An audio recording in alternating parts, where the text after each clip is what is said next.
Bem, vamos à solução da questão sem mais delongas.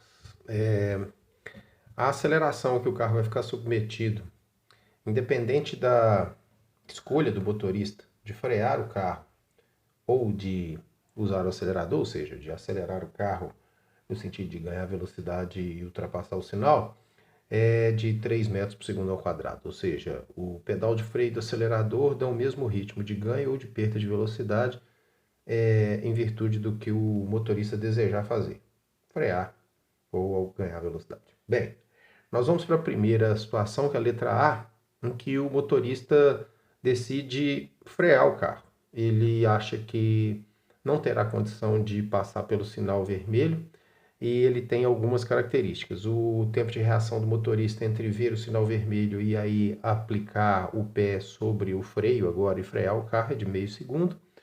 A desaceleração, como eu já disse, 3 metros por segundo ao quadrado. Ele encontra-se com a velocidade inicial de 54 km por hora e ele está a 38 metros do sinal. Bem, se a gente fosse fazer essa questão de forma algébrica, a gente teria um problema. Qual o problema? Como temos dois ritmos de movimento do carro, nós temos um movimento uniforme enquanto o motorista ainda não usa o freio e depois o movimento e utiliza o freio para parar o carro. Eu já disse isso várias vezes. Esse método aqui é um método que concilia qualquer tipo de movimento em que o carro estiver executando. Então, o que a gente faz? Primeiro, coloca o valor da velocidade que esse carro se encontrava no início da observação dele, a 38 metros do sinal. Ele está a 15 metros por segundo e ele movimenta-se por um certo tempo. Esse tempo é de meio segundo, até que ele utilize efetivamente os freios. A partir daqui, a partir do meio segundo, que está associado ao tempo de reação do motorista, até parar.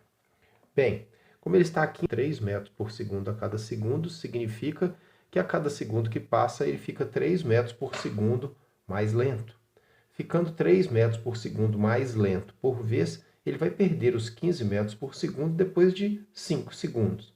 Então nós teremos um intervalo de tempo total de movimentação desse carro, desde o instante em que ele vê o sinal amarelo até o instante que ele reage finalmente para o carro, de 5,5 segundos.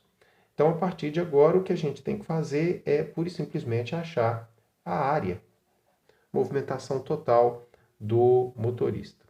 Áreas de figuras fáceis de serem encontradas. Um retângulo para o movimento uniforme, que eu vou chamar de U, e para o movimento de frenagem, que estaria associada a um triângulo retângulo, que eu vou chamar de F.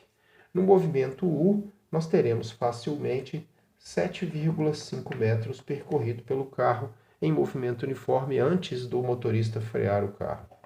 Para o movimento que eu chamei de F, que é o movimento de frenagem, a gente tem uma base de 5 segundos de frenagem, uma altura de 15 metros por segundo de velocidade e a gente faz base vezes altura sobre 37. A soma dessas duas distâncias daria a distância total percorrida pelo veículo e essa distância total percorrida pelo veículo é de 45 metros.